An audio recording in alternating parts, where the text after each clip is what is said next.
We start this half hour of Sunrise with the latest on the Rowena Fire burning in the gorge. As of last update, just after 5 o'clock yesterday, it's 3,500 acres and is 0% contained. There are level 1, 2, and 3 evacuation orders for the area. About 10 miles stretch of US 30 is also closed this morning because of the fire. You can see the closure there in purple. We have team coverage this morning. Rod Hill will look at the conditions that we can expect today.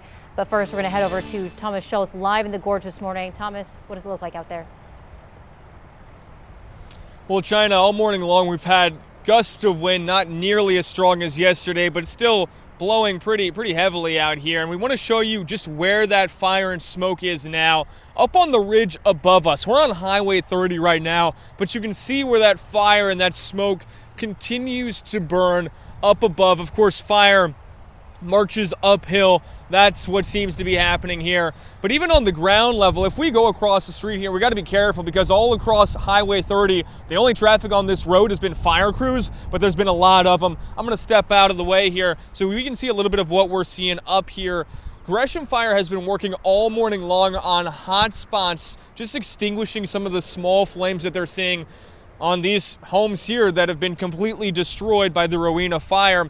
They've even had some other crews that have come and helped them in the process. We got a rig right to the right of them of Corbett Fire, who's also here monitoring it. Portland Fire and Rescue has been here all morning long. But if you see, just look at, the immense destruction that we're seeing in homes here. Nothing is left but debris and rubble after these fires.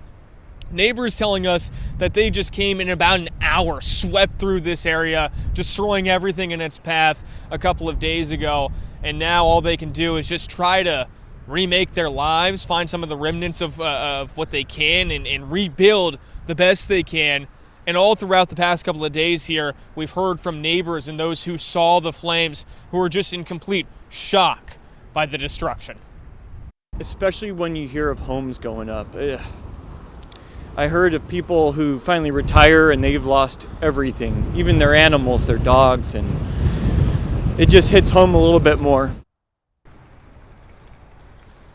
And here we go right now. Portland Fire and Rescue has a rig just coming down this hill. They're talking to Corbett Fire, and it's pretty remarkable just how much cooperation and organization between all of these different agencies we've seen all morning long. We just had a Malala Fire rig past us, and it looks like Portland Fire and Rescue is backing in here as well. Corbett Fire's the one directing them as they're doing so. So obviously a lot of destruction. Again, 3,500 acres burned, 0% containment, at least 20 homes destroyed, a lot of them along this stretch of Highway 30.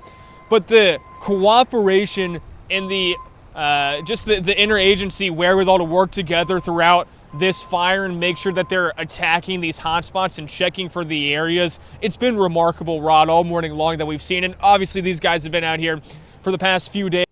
We've started coming out here about 4 o'clock in the morning. We had crews overnight as well that have been here since 11. And these crews have been here the whole entire time. So a lot of interagency work that we're seeing out here. Rod, once again, the winds, they're around. It's a little bit blustery, but it's not where anything near or close to what we were seeing yesterday when we were out here. You know, Thomas, yesterday it wasn't until the 11 o'clock hour that we got an update from the agencies that feed us the information. That update had yesterday jumped the fire from 25 to 3,500 acres. Thomas has not said in his reports, and we have not seen any information that things worsened at all last night. We still have a count of about 20 homes destroyed, not more than that. We also are not getting any word that this fire has marched farther to the east toward the Dalles. And if that is in fact true, of course, that is good news. We do know confidently that the weather will be much better today and much better tomorrow for the crews than it has been the last couple of days. I'm talking about cooler temperatures today, lighter winds today, and even lighter winds yet as we go into Saturday. And here's that live shot from the Oregon Veterans Home camera out in the Dalles. And again, this is the area where Thomas is reporting for us back in Rowena.